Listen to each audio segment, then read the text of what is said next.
Welcome to Legal Listening, where audio obiter is our thing. We're Carly and Zach, and we're so glad you're here with us today.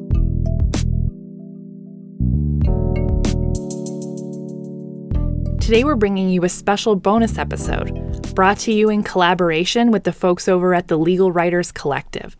Go on and check them out on our website or at legalwriterscollective.com. Hope you enjoy. The Queen and Villanti. Court of Appeal for Ontario. Decision by Appeal Justice Watt. Heard in writing. On December 22, 2016, as proceedings at the preliminary inquiry foundered, the Deputy Attorney General of Ontario preferred an indictment against 6 individuals. The indictment contained 2 counts: fraud and conspiracy to commit fraud. About 19 months later, a judge of the Superior Court of Justice stayed proceedings against 5 of those individuals based on a breach of their right to be tried in a reasonable time under Section 11B of the Canadian Charter of Rights and Freedoms. The Crown appealed the order staying proceedings on the indictment. The notice of appeal was filed in time, but the Crown failed to perfect the appeal within the time period required by Rule 18 of the Criminal Appeal Rules. The individuals who are respondents on the appeal by the Crown, collectively the applicants, seek an order dismissing the Crown's appeal for want of prosecution and awarding them costs as a consequence of the Crown's conduct. In a separate motion, the applicant Lloyd seeks an order under Section 684 of the Criminal Code, appointing counsel if we reject the application to dismiss or defer it to the panel hearing the appeal. As these reasons explain, I would dismiss the application seeking dismissal based on the Crown's failure to prosecute the application for costs. I would allow the applicant Lloyd's Section 684 application on the terms contained in the draft order filed with the court. The background facts. The principal application focuses on the conduct of the Crown as the appellant in this court, in particular the failure of appellate counsel, not Mr. Tweeney, to perfect the appeal in accordance with the rules. In view of the nature of the application, the remedy sought, and the conclusion I have reached, a brief overview of the allegations contained in the indictment and the procedural history of the prosecution will furnish the context essential to this application. The allegations. In essence, the allegations are that the applicants conducted and developed an investment program through 2 related firms that raised over $13 million from investors. The promise was that the investments would be used to provide small businesses with startup capital. Investors were told that they would be able to claim any losses incurred by these businesses against their personal income taxes. The prosecution alleges that few, if any, of the promised investments were made. Instead, the investments were used to pay commissions, salaries, and expenses of the applicants and their companies. Investors were told of inflated losses. But when the investors claimed those losses on their personal tax returns, the Canada Revenue Agency rejected their claims. In the result, the investors were subject to ongoing assessments. The first Section 11B application. Less than 1 year after the preferment of the indictment and shortly before the scheduled trial date of September 25, 2017, the applicants sought a stay of proceedings under Section 11B of the Charter. The motion judge dismissed the application. Among other things, the judge found significant defense delay in the Ontario Court of Justice and some further delay in the Superior Court of Justice. Although the delay exceeded the presumptive ceiling of 30 months, the judge was satisfied that it was justified by the particularly complex nature of the case, the efforts of the Crown to mitigate delay, and the transitional exceptional circumstances exception. See the Queen and Jordan. The second trial date. Immediately after dismissal of their Section 11B application, 3 of the applicants sought and obtained an adjournment of the trial date. Each wanted to retain counsel. A new trial date of February 26, 2018 was set. About 1 month before the scheduled trial date, the applicant Prentice gave notice that he would be bringing a third-party records application to obtain records from the CRA. The applicant Smith claimed he had several witnesses to call at trial. As a result, the estimate of 12 weeks for completion of the trial, the applicants contended, would require expansion. the applicants Smith and Prentice advised the supervising judge that they would be bringing a fresh Section 11B application at the outset of trial. The adjournment and third trial date. On January 25, 2018, the supervising judge informed the parties that no judge was available to try the case on the second scheduled trial date, February 26, 2018. On February 21, 2018, however, the supervising judge told the parties that a judge was in fact available. 5 days later, on February 26th, the supervising judge announced that because 2 judges had become ill, no judge was available to preside over the 12-week trial. The earliest date on which a judge would be available to do so was January 11, 2019, 11 months later. The supervising judge fixed January 11, 2019 as the third trial date. The second Section 11B application. In April 2018, the applicants filed the materials on which they relied to seek a stay of proceedings under Section 11B. The application was heard on June 22, 2018. On July 12, 2018, the motion judge entered a stay of proceedings. She was satisfied the net delay well exceeded the presumptive ceiling put in place by Jordan. The appellate proceedings. Proceedings in this court began on August 9, 2018, when the Crown filed its notice of appeal against the stay of proceedings entered by the motion judge. Each of the applicants had been served personally with the notice of appeal on August 8, 2018. The transcripts. The transcripts required for the hearing of the appeal were available by the time the notice of appeal was filed on August 9, 2018. In September and October 2018, the applicants were personally served with the transcripts necessary for hearing the appeal. The required number of copies with proof of service were filed with the court on October 18, 2018. The appeal books. On August 13, 2018, the Crown requisitioned the original documents and exhibits from the Superior Court of Justice and asked that they be sent to the registrar of this court. By mid-November 2018, following some additional requests to the Superior Court of Justice, the Crown had obtained all documents required to prepare the appeal books. On November 30, 2018, the Crown filed the appeal books with this court with proof of personal service on all the applicants. The appointment of lawyers. A notice of appointment of lawyer was filed on behalf of the applicant Prentice on January 2, 2019. The Crown received an NAL for the applicants Smith and Villanti on January 22, 2019, but it was not filed with the court until a year later. On January 28, 2020, an NAL for the applicant Lloyd was filed. Perfection of the appeal. What remained to perfect the appeal was service and filing of the appellant's factum. Under the criminal appeal rules, this was to be accomplished by January 18, 2019. It was not. On January 22, 2019, counsel for the applicant Prentice sent an email to Crown Counsel inquiring about the status of the Crown's appeal. Crown Counsel responded the next day. He anticipated delivery of the appellant's factum within 2 weeks. After personal service on 4 applicants and on Mr. Prentice's counsel, the Crown's factum was filed on October 31, 2019. It was 287 days late.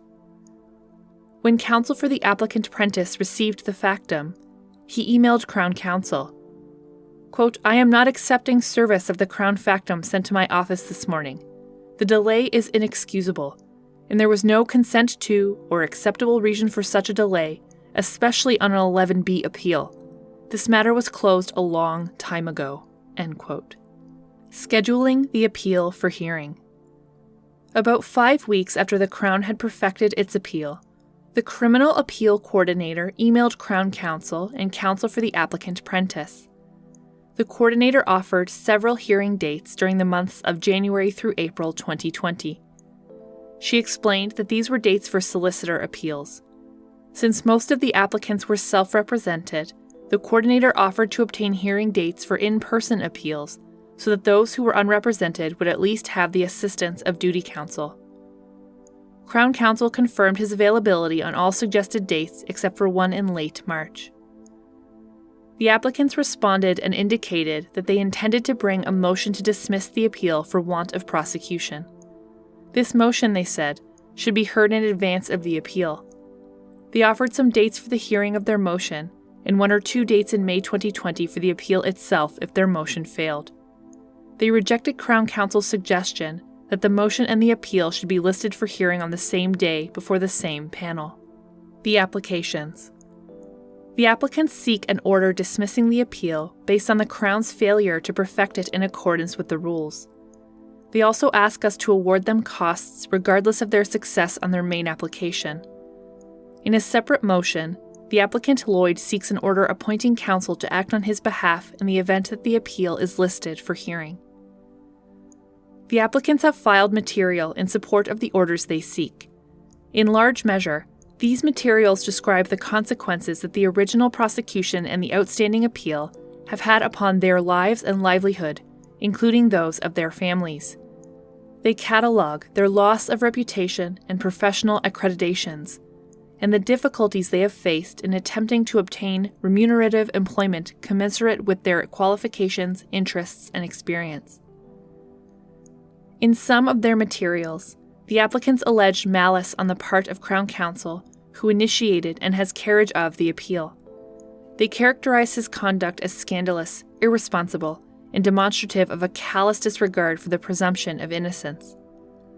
The applicant's materials do not contain documentation of any requests to the registrar or the criminal appeal coordinator to have the appeal listed in status court or purge court to address the delay and set a firm deadline for perfection.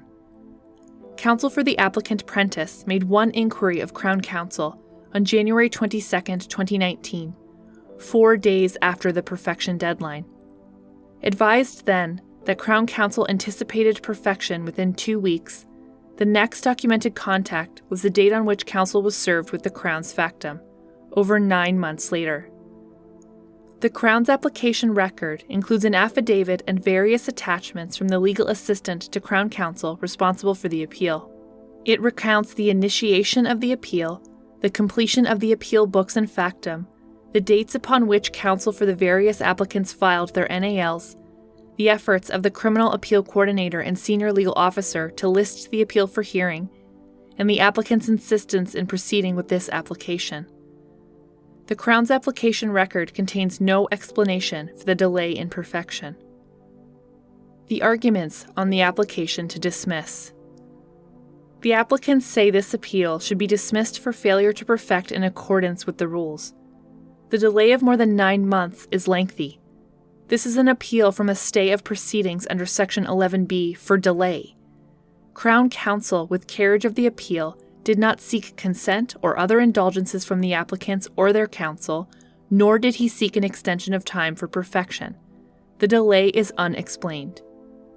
In this case, the applicants contend the unexplained lengthy delay in perfection, combined with a delay found to be constitutionally offensive in bringing them to trial, reflects a marked and substantial departure from the institutional obligation of the Crown, such that it betrays an animus towards the applicants and amounts to an abuse of process.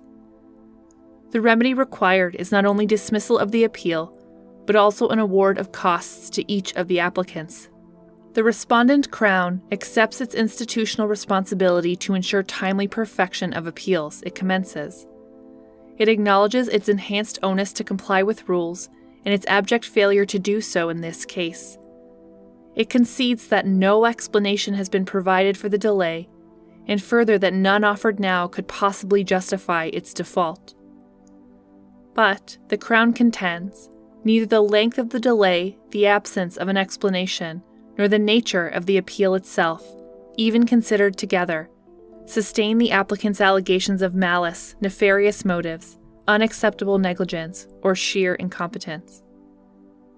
The respondent points out that the applicants advanced their claim based on the residual category of the abuse of process doctrine. To succeed, they must show that permitting the appeal to be heard on its merits would undermine the integrity of the judicial process. This standard, the respondent contends, has not been met. First, the applicants themselves have been dilatory in responding to the appeal. 4 of them were not represented by counsel until 3 months after the appeal had been perfected. None sought at any time during the 9-month period before perfection to have the case listed in status court or purge court. What is more, they declined the court's offer, made first by the criminal appeal coordinator, then by the senior legal officer, for an early hearing date. They also rejected a Crown suggestion that their motion and the appeal be listed on the same day before the same panel, a procedure which has been followed in previous cases. When all the circumstances are considered, the respondent says, they cannot sustain a finding of abuse of process, nor any other basis upon which this appeal should be dismissed without a hearing. There is no evidence of malice, animus, or nefarious motive. The respondents did not utilize procedures available under the rules or practice directions to have the case listed in either status court or purge court. The respondents caused further delay by rejecting appeal hearing dates offered in January through April 2020, and dates that combined their application with a hearing on the merits. In addition, the respondent emphasizes the magnitude of the alleged offense, an unlawful agreement to defraud the public, executed over an extended time, and resulting in proceeds of $13 million for the applicant's own purposes, rather than those promised to investors. The legal issues involved are important. Society has a significant interest in the trial of this case, which can only be vindicated by permitting the appeal to proceed. The stress and uncertainty of which the applicants complain pre-existed the delay in perfection. It has been exacerbated in part by the applicant's own failure to pursue available remedies to achieve an earlier determination of their motion or the appeal itself. The respondent also rejects the applicant's claims for costs. Since the principal application to dismiss the appeal should fail, the same result should follow on costs. Indeed, even if the main application were to succeed, a costs award does not automatically follow. Costs awarded against the Crown, the respondent adds, are rare and not governed by the same principles applicable to civil cases. While the delay in perfection was lengthy and unexplained, the respondent says it does not amount to a marked and substantial departure from the conduct expected of the Crown so as to warrant an award of costs. This is especially so in light of the applicant's own failures and the basis on which their claim for costs is grounded. The governing principles. The applicants rely on 3 sources of authority. 1. The rules and practice directions about perfecting appeals and authorities considering those rules. 2. The doctrine of abuse of process. And 3. The authority to award costs against the Crown in criminal cases. The Criminal Appeal Rules and Practice Directions. Rule 18 of the Criminal Appeal Rules governs perfection of appeals. One of the steps required to perfect an appeal is service and filing with proof of service of the appellant's factum. In this case, Rules 18 sub 1 and sub 3 required that service and filing of the appellant's factum, together with proof of service, be done within 90 days of delivery of the transcripts to the court, quote, or such longer period as is permitted by a judge or the registrar, end quote. Under Rule 20 sub 1, the registrar may serve notice on an appellant who has failed to perfect an appeal within the time limits required by Rule 18. The notice advises that unless the appeal is perfected within 10 days, it may be placed before a panel of the Court of Appeal to be dismissed as abandoned. Under Rule 20 sub 2, a respondent may, on notice to the appellant, request that the registrar place the appeal before the court to be dealt with in accordance with Rule 20 sub 1. A respondent may also move before a judge for directions. A panel considering an appeal referred to it under Rule 20 sub 1 retains discretion to dismiss the appeal as abandoned or to permit it to remain on the list subject to certain conditions, including, for example, deadlines for filing materials under Rule 20 sub 3. Rule 20 is not the only means available to a respondent to seek dismissal of an appeal that has not been perfected in accordance with the rules. Under Section 9.11 of the Practice Direction Concerning Criminal Appeals in the Court of Appeal for Ontario, March 1, 2017, counsel for a respondent may request that an appeal be spoken to in status court or purge court. The request may be made by emailing the criminal appeal coordinator on notice to the opposing party and providing mutually convenient appearance dates. Status court is held once every month. Purge court is scheduled bi-monthly. A single judge presides in status court. Depending on the circumstances, the presiding judge will set a time limit for perfection, failing which the appeal may be referred to purge court. There, a panel of 3 judges may dismiss the appeal as abandoned.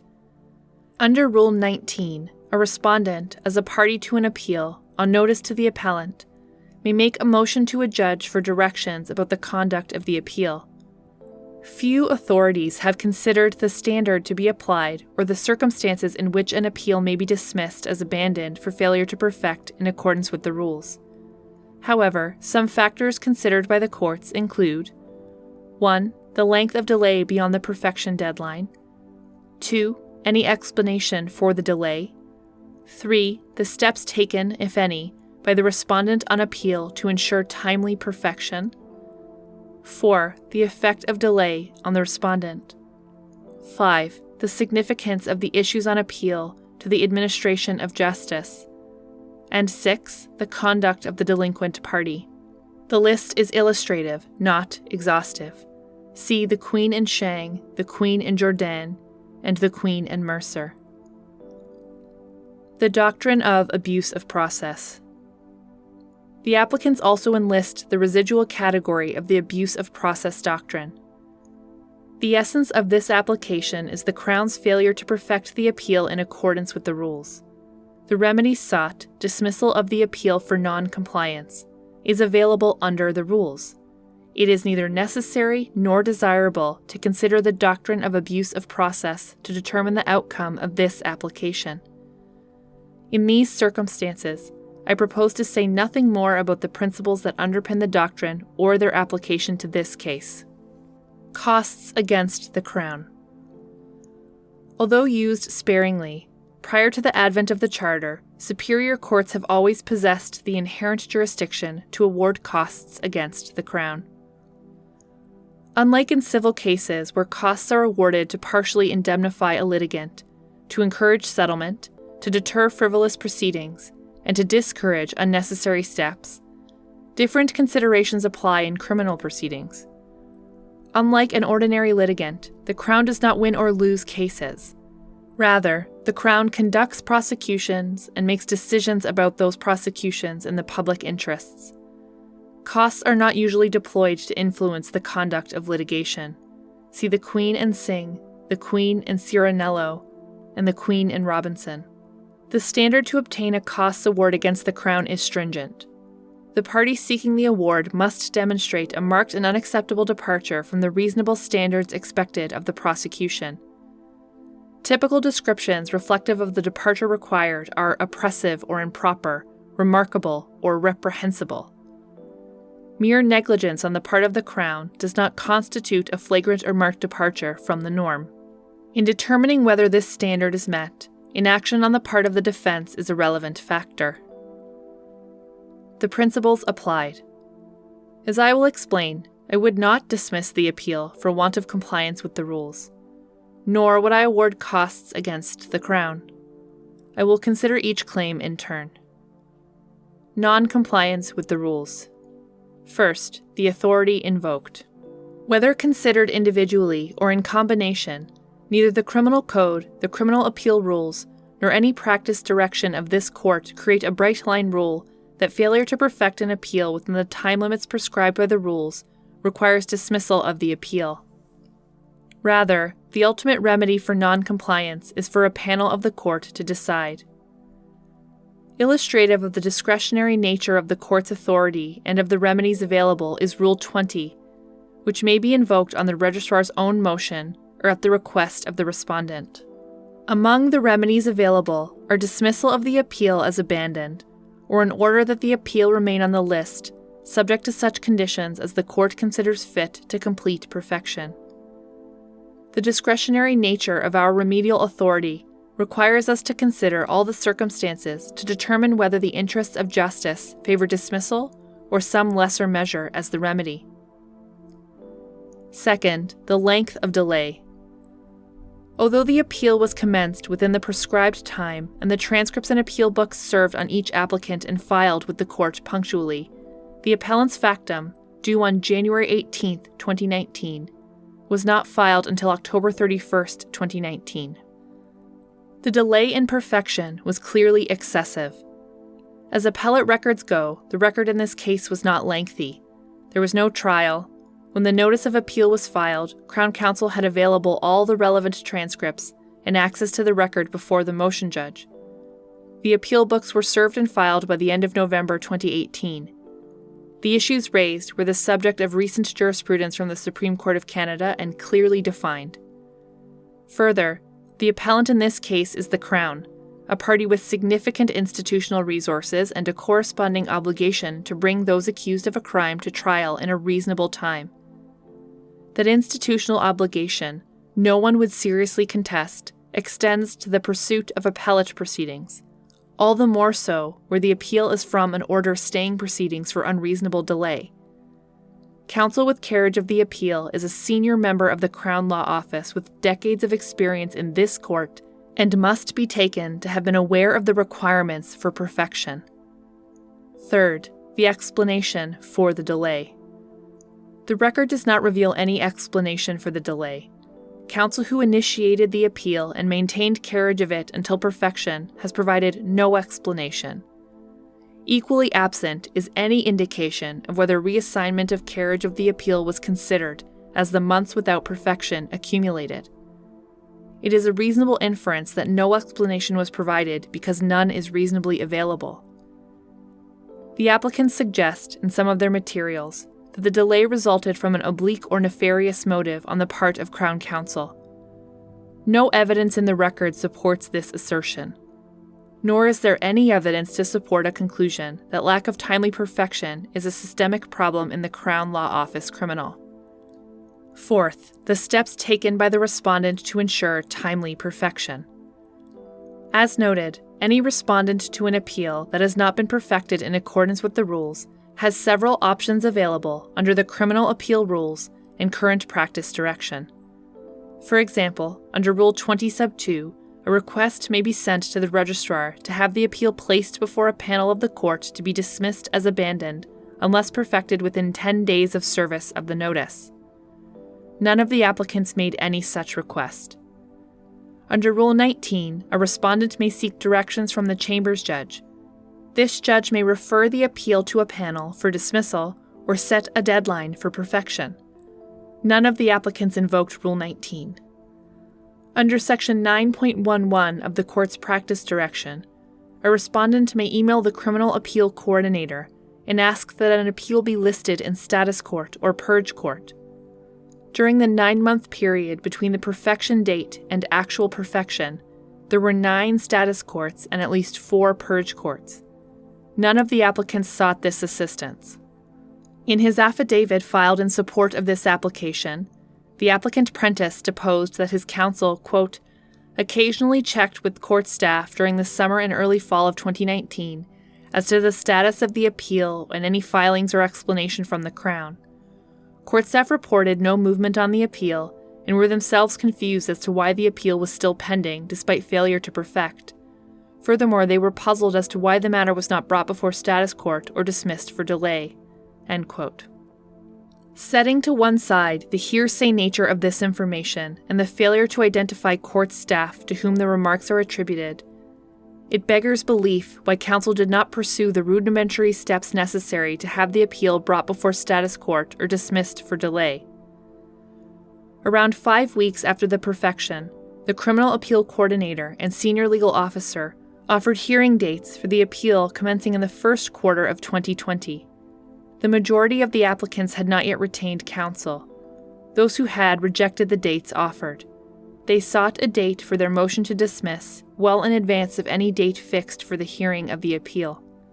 They rejected the suggestion that the motion and the appeal could be listed on the same date before the same panel. It is difficult to avoid the inference from the applicant's conduct that they were content to let sleeping dogs lie in the hope that the Crown's appeal would expire of old age. The interests of justice are not well served if appeals to this court are not commenced, perfected, listed for hearing, heard and decided expeditiously. This ensures that the principles of finality and reviewability are respected, and that if proceedings are returned to trial courts, the evidence remains available and not unduly separated from the events the witnesses describe. This court takes seriously its obligation to manage its inventory so that appeals are heard and decided as expeditiously as circumstances permit. On an institutional level, in a court that decides around 1,000 cases each year, we cannot be expected to have intimate familiarity with the status and circumstances of every outstanding appeal. Sometimes, despite our best efforts, a perfection deadline is missed. We rely on counsel on both sides of an appeal, who are much more familiar with the status and progress of the cases than are we, to advise us about failures such as occurred here. Inaction is not an option. Our rules and practice directions make clear the steps to perfect an appeal as well as timelines for completing each step. We cannot allow a culture of complacency to take root and flourish here, else it will have an effect not unlike that which the Supreme Court of Canada described in Jordan. As an institution, we provide several vehicles to ensure timely perfection, listing, hearing, and decision in outstanding appeals. Status court, purge court, motions for directions, case management. We expect counsel engaged in appellate practice to cooperate with one another and to invoke these available mechanisms to ensure that justice is delivered in an efficient, timely, and fair way. This is not a big ask. Fifth, the effect of delay in perfection on the applicants. It is beyond controversy that untimely perfection of the Crown's appeal prolonged the stress and uncertainty occasioned by the mere fact that an appeal was taken and the prospect of trial proceedings is a potential outcome. On the other hand, some stress and uncertainty would equally have resulted even with timely perfection. The delay in perfection had no impact on the applicant's liberty. They are not subject to any form of judicial interim release. Their ability to respond to this appeal has not been diminished or compromised by the delay in perfection, nor has the delay had any effect on any sanctions which may have been imposed on them in any separate regulatory proceedings. On the issue of prejudice, eloquent by its absence in any attempt by the applicants to invoke our jurisdiction to dismiss the appeal until advised by the Criminal Appeal Coordinator and Senior Legal Officer of dates available for a hearing of the appeal on its merits. Sixth, the significance of the issues on appeal to the administration of justice. The allegations in this case are of a serious fraud of a significant magnitude. The issues raised, while narrow, are important. Finally, balancing the competing interests. This appeal was not perfected in a timely way. The failure is unexplained, perhaps unexplainable, especially where the order under appeal is a stay of proceedings for unreasonable delay. The failure is that of the Crown, a party with institutional obligations to ensure that all phases of a criminal prosecution, including appeals from decisions in courts of first instance, are brought to a timely conclusion. The record on which the appeal is based is not substantial. The issues raised are the subject of recent and authoritative precedent. The institutional nature of the Crown appellant left options for timely completion, such as reassignment of the appeal, available but not taken up. The overtime period was substantial, but not egregious. On the other hand, the applicant's inaction is telling. An intemperate email within days of the perfection date, next heard from when perfection occurred, and then, despite his obligations as counsel of record, an immoderate purported refusal to accept service of the factum on behalf of his client. In the interim, no requests to have the appeal listed in status court, or in purge court, or to be case managed, or for directions. Within weeks of perfection, the parties were offered several dates for a hearing of the appeal on the merits in the first quarter of this year. By then, other applicants had retained counsel, although only one had filed an NAL. The applicants, through counsel, rejected dates offered for hearing the appeal on the merits. The appeal management judge directed that their motion to dismiss the appeal as abandoned be heard first, in advance of any hearing on the merits. They filed their motion record 3 months after perfection of the Crown's appeal. Given the severity of the allegations raised against the applicants, the issues raised on appeal are important. They are deserving of adjudication. On balance, I am not persuaded it is in the interest of justice to impose capital punishment for Crown Counsel's failure to perfect the appeal in accordance with the rules. But that remedy remains available in appropriate cases. As at the trial level, inaction has its price. Something must be said about certain materials filed on behalf of the applicants in support of their motion. In the affidavit of the applicant Prentice, presumably drafted with the assistance of his counsel, who acted as the commissioner and provided information to the affiant, Crown Counsel was characterized in a number of ways. Quote, completely oblivious to, or could care less about, the proper timelines for perfecting an appeal. That seemed to value their cottage time over court deadlines and the presumption of innocence. Demonstrated his arrogance and disreputable nature. Demonstrative of counsel's pettiness and unprofessional nature. Behavior unbecoming of a Crown attorney, and potentially demonstrative of the malice that the Crown has in their conduct towards me. I suspect there is no acceptable explanation other than negligence, incompetence, and/or outright malice towards me." End quote. In his affidavit, the applicant Smith describes the Crown's conduct as scandalous and irresponsible, demonstrative of a callous disregard for the presumption of innocence. These characterizations of the conduct of the Crown and of Crown Counsel with carriage of the appeal appear to be founded on two events. One, the initiation of an appeal by the Crown from the stay entered by the motion judge, and two, the failure of Crown Counsel to perfect the appeal in accordance with the rules, including the failure to seek the indulgence of counsel for the applicants or an order of the judge of this court to extend time for perfection. Section 676 sub 1 sub c of the Criminal Code grants the Crown a right of appeal against a trial court order that stays proceedings on an indictment. Similarly, Section 676 sub 1 sub b authorizes a Crown appeal against an order of a superior court of criminal jurisdiction that in any manner refuses or fails to exercise jurisdiction on an indictment. Leave to appeal is not required. Exercise of a statutory right of appeal, without more, cannot sustain a claim of nefarious or oblique motive on the part of counsel who initiates it or as carriage of an appeal. Simply put, it cannot support Prentice's claims of arrogance, pettiness, malice, or an unprofessional nature. The same may be said of the Crown's failure to perfect the appeal within the time limit prescribed by the rules. Crown Counsel with carriage of the appeal must wear the lengthy and unexplained delay in perfection, together with his failure to communicate with counsel opposite or the court to seek an extension of time. But these failures alone or in combination do not rise to the level of the vituperative language of the applicant Prentice. Impeachment of the integrity of counsel opposite, in particular, the attribution of essentially corrupt motives without any, let alone a sufficient evidentiary foundation, is irresponsible advocacy, unworthy of a member of the Ontario Bar. As stated in the Rules of Professional Conduct, part of the lawyer's duty of courtesy is to avoid ill-considered or uninformed criticism of the competence, conduct, advice, or charges of other legal practitioners. The allegations made in this case are all the more inappropriate, given counsel's own lengthy period of inaction. The applicant's claim for costs depends upon their success in establishing that the failure of timely perfection constitutes an abuse of process. As I have explained, that claim fails. The ground on which this claim for costs rests has collapsed underfoot. Likewise, the application. The unexplained delay in perfection of 9 months reflects negligence on the part of counsel with carriage of the appeal. The delay is antithetical to the institutional obligation of the Crown to ensure timely conduct in its litigation.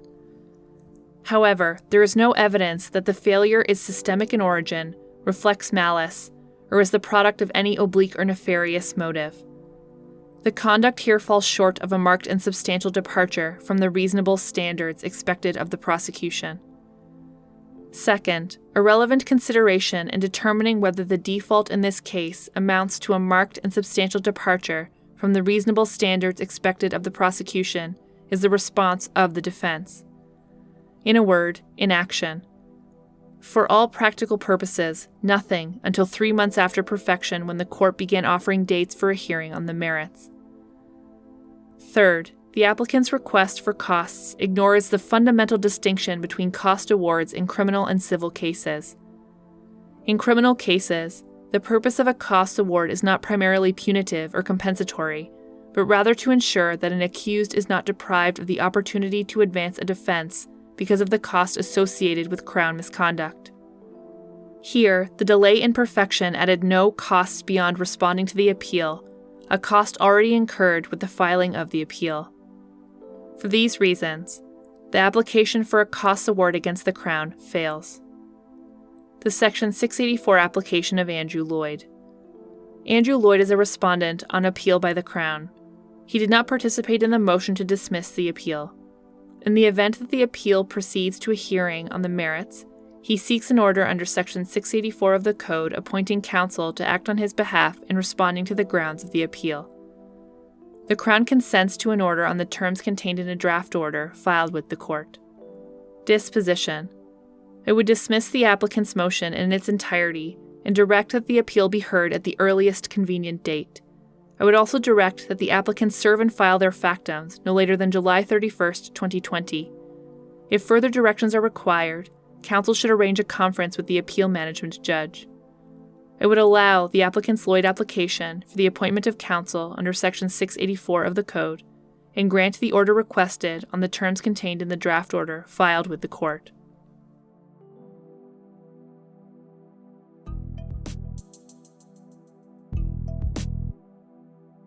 Thanks for the listen, friend.